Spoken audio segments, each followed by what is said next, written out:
धन्यवाद सभापति जी कि आपने मुझे औद्योगिक संबंध संहिता संशोधन विधेयक 2026 पे मेरी बात रखने का मौका दिया। किसी को क्या बताएं कितने मजबूर हैं हम, बस इतना समझ लीजिए मजदूर हैं हम।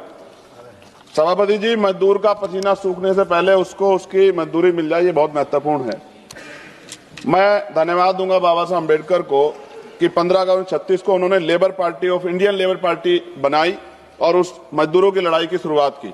1942 में वो जब लेबर मिनिस्टर थे तो 12 घंटे से घटा के 8 घंटे काम किया, महिलाओं के लिए मातृत्व लाभ दिया और लेबर के जो सामाजिक सुरक्षा थी वो दिलाने का काम किया। अब मैं बिल पे आता हूं सभापति जी। कहा जा रहा है केवल एक तकनीकी संशोधन है, लेकिन जब बात श्रमिकों के अधिकारों, औद्योगिक संतुलन और करोड़ों परिवार के भविष्य की आएगी तब कोई संशोधन केवल तकनीकी नहीं होता है, हर शब्द का असर होता है, हर प्रावधान का परिणाम होता है। महोदय, वर्ष 2020 में सरकार ने 29 श्रम कानूनों को 4 श्रम संहिताओं में समाहित किया था। उस समय विपक्ष ने कहा था कि सुधार के नाम पर श्रमिकों की सुरक्षा कमजोर ना हो जाए।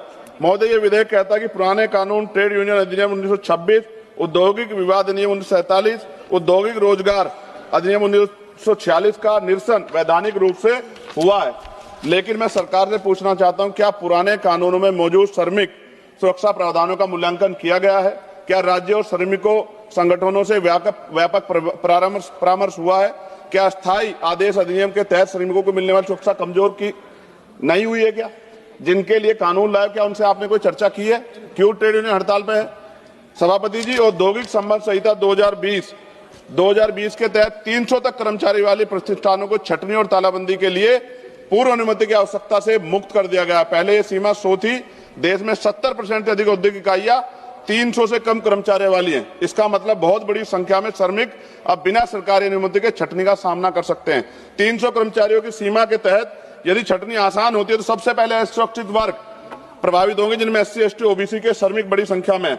मेरे संसदीय क्षेत्र नगीना में विश्व प्रसिद्ध लकड़ी नक्काशी उद्योग के लिए जाना जाता है। वहां हजारों कारीगर छोटे उद्योगों में काम करते हैं। सभापति जी, श्रमिक व पारंपरिक हुनर से जुड़े इस परिवार इस कानून से प्रभावित होंगे। हमारे क्षेत्र की अधिकांश इकाइयां 50 से 250 इकाइयों कर्मचारियों के बीच हैं। यदि 300 की सीमा के तहत छटनी की अनुमति बिना पूर्व स्वीकृति के दी जाती है तो इन छोटे उद्योग में कार्यरत श्रमिकों की नौकरी की सुरक्षा पर सीधा असर पड़ेगा।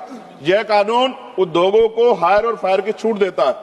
सभापति महोदय, देश के औद्योगिक और असंगठित क्षेत्रों में बड़ी संख्या में SC, ST और OBC के श्रमिक कार्यरत हैं। सरकार ये सुनिश्चित करे कि औद्योगिक विवाद समाधान तंत्र, गिरवांश, रीडर सेल, कमेटी और ट्रेड यूनियन संरचनाओं में इन वर्गों का पर्याप्त प्रतिनिधित्व रहेगा। रोजगार निवेश से आता है, निवेश मांग से आता है और मांग आय से आती है और आय स्थिर रोजगार